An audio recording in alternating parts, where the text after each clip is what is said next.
Good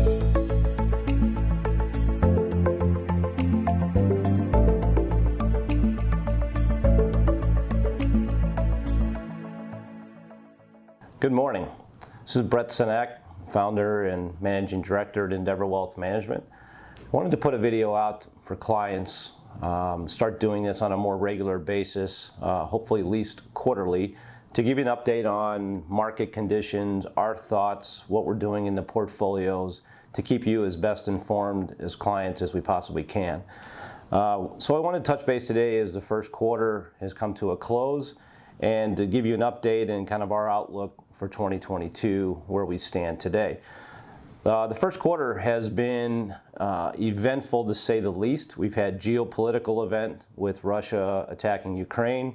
We've had significant inflation over the last 12 months or so, and the Fed is beginning to tighten by raising interest rates and employing a different monetary policy than we've seen in the past. All of these have contributed in some way to heightened market volatility. The S&P's lost 5%, the NASDAQ is down about 9%, and small caps are down about 6%, respectively. So let's talk about the elephants in the room. The elephants we're kind of talking about are inflation and interest rate or monetary policy.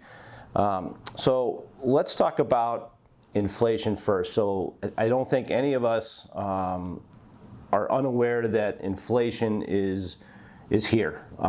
But inflation is, not only is it real and it's here, but it's here to stay. It is not transitory, and it's not going away anytime in the near future. The Fed has taken an approach of if they can manage the expectation of inflation, it can turn into the real behavior. So if they can keep consumers from thinking that inflation is here or inflation is coming, that it won't. Inflation is driven simply by money supply. Inflation is too much money chasing too few goods and services. If you go out and Google M2 money supply, for example, you'll see that there's been a real increase in the money supply in the U.S. economy over the last 12 to 18 months. This has been driven by a few things: stimulus checks, extended unemployment benefits, extended time, forbearance on repayment of loans, whether it's student loans, rent, etc., and PPP loans for small business owners. So all of these things have contributed to putting more cash in the hands of consumers. That's the definition of inflation. That's why we're seeing higher inflation. So if you think about inflation, it's been 7% over the last 12 months, but we've grown it almost 6%. So it's not necessarily a real imminent threat in the near term. However, you're probably sitting there thinking, well, I know I've seen more than 7% inflation. So there's a few things that we use on a more regular basis that have increased quite a bit more. For example, used cars are up 42%. Gas is up 40%, hotels 24%, natural gas 24%, food 7 to 10%, etc. So in conclusion on inflation, it's here for a while, but our economy is growing, and while this is painful for us as consumers, it's not necessarily a significant threat in the near term, and I stress near term, but we'll come back to that and address that as the year develops. So the next then is really interest rates. If you've been paying attention to the news this week, you've heard the term yield inversion come about. So I'm going to try to take a little time to explain what is yield inversion and what does it mean, or what impact does it potentially have. So if you look at the Fed raised rates during a 0.25% at this first meeting, and they've given every indication that they're going to continue that policy and maybe even get more aggressive. Depending on who you listen to, we're looking at 4 to 7 rate hikes potentially this year. So the Fed has taken the approach of, we're going to try to curb inflation by raising interest rates and try to slow the economy somewhat to contain inflation. They're also implementing quantitative tightening instead of quantitative easing that we've been doing over the last 10 plus years. So The classic definition is when the 2-year Treasury is higher than the 10-year Treasury. And we saw that happen earlier this week. This has happened on the last 6 occasions this has happened.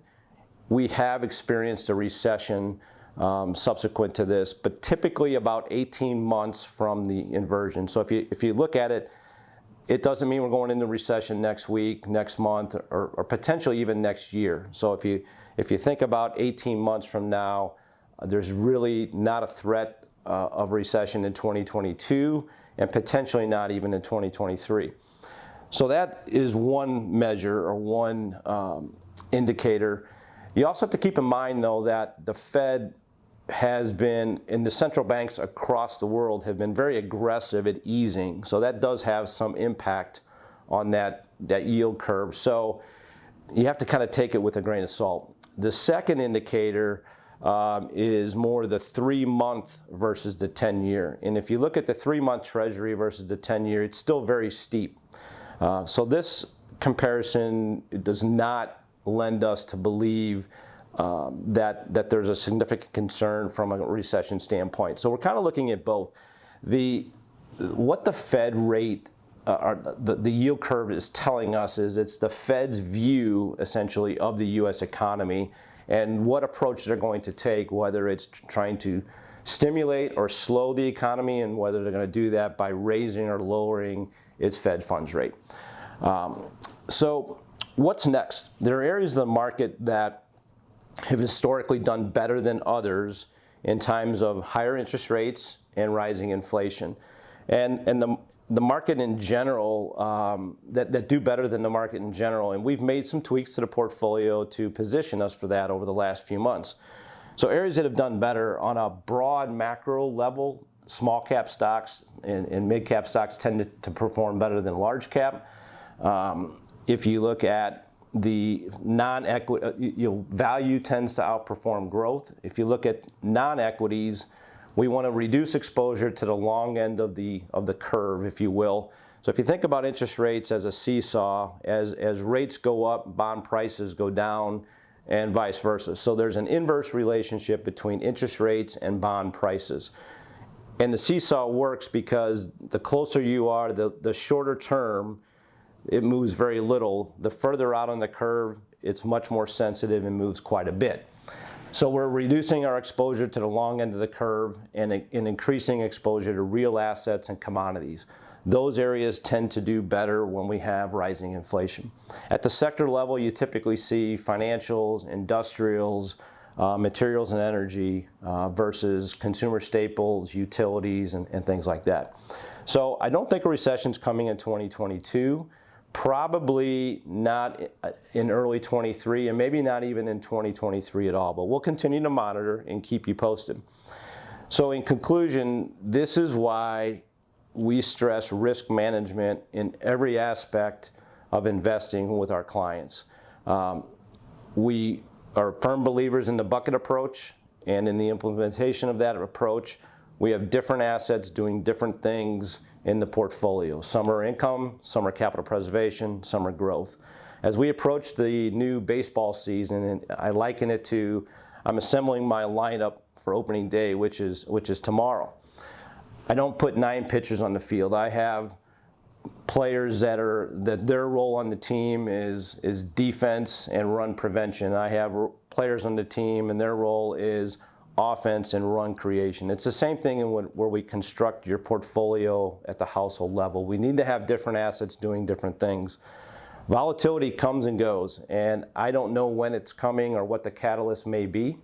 And we just need to make sure that we have the household constructed to be able to weather that, to deliver the money that you need to maintain your standard of living to and through retirement. So I hope everyone's safe, healthy, and doing well. As always, feel welcome to give me a call to discuss this or any other issues. And thanks for watching.